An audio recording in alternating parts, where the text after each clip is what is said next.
Значи, председателя, добре, велате да ви посакам да određenje industrijska zona Vizbegovo, nego продолжаваме една комуникација која веќе водила со плото на шуркаја се ние предвидуваме. Добро, за нас е многу значајно да зборуваме за вредност. И реално, ако нема позитивен притисок, на крајот сето тоа доаѓа од стопанството, народот, крајниот купувач, нормалноците ние се изимаме, а сакате неките работни места мора да отварате, што да разговараме за некои детали. Јас знам дека мислите на земја да го регулираме, без тоа шишичка, верска, етничка основа, сите сме граѓани со иста преокупација, со исти проблеми, со исти радости. Почувани наши стопанственици од индустријската зона Визбегово, почувани граѓани, на мое големо задоволство денеска сум во посета на индустријската зона Визбегово заедно со градоначалникот на градот Скопје, со градоначалникот на општина Бутел и други представници на централната и локалната власт, како и членови на Комисијата за економија и финансии од Социјалдемократскиот сојуз. Овде сме да ги посетиме за да видиме и разговараме за активното нивно работење, заради тоа што во оваа индустријска зона работат голем број на наши македонски компании кои што дават плата, плаќаат даноци, прават извоз на државата и се многу вредни за нашата економија. Социјалдемократскиот сојуз на Македонија го слуша гласот на граѓаните и се зафаќа со решавање на нивните проблеми.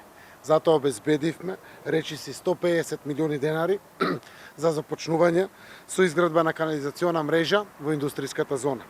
Мрежата се состои од два крака со вкупна должина од 5209 метри и како што е планирано ќе биде готова за една година, односно во март 2021 година. Во тек е веќе изградбата на водоводната мрежа. Водоводната мрежа за самата индустријска зона Визбегово е во должина од 7,3 километри. Значи го опфаќа целата индустријска зона овде и водоводната и канализационата мрежа, а општина Бутел веќе гради притоките на канализациона мрежа на територијата и каде што е надлежна самата општина. Овие два проекти, водоводната и канализационата мрежа, се проекти на извршната власт преку транспорт и врски, а комплементарно на тоа и локалната власт преку општина Бутел и другите општини, но и градот Скопје, градот. Денеска и градоначалникот на градот Скопје ќе презентира идеја за проширувањето на улицата, на главната улица, како комплементарен дел на главниот автопат кој што почнува да се гради Скопје-Блац.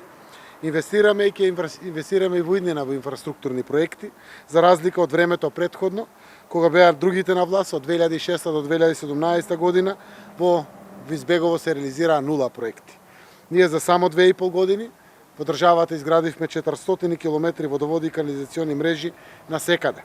Тука, во рамките на нашите настојувања за подобрување на инфраструктурата, почнавме реализација на еден голем проект со огромно значење за развој на економијата, а тоа е автопатот Скопје-Блаце.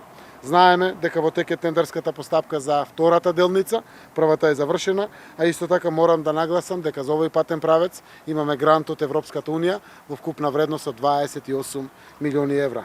Секако, овие пари европски се само почеток на огромните европски пари кои што ги очекуваме со добивањето на одлуката за почеток на преговорите и почнување на отварањето на поглавијата, како и фондовите.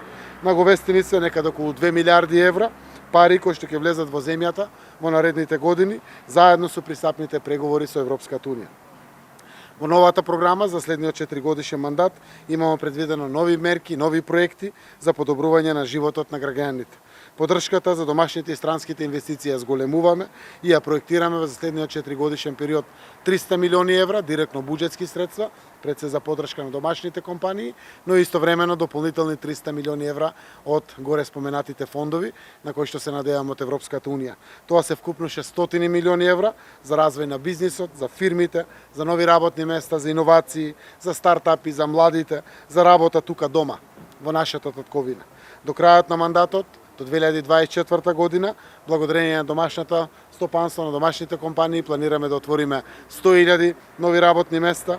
Минималната плата имаме намера да ја зголемиме на 300, а просечната на 600 евра, а продолжуваме и со мерките за субвенционирање на придонесите на работодавачите. За секое зголемување на платите, државата ги плаќа придонесите за здравствено и пензиско осигурување.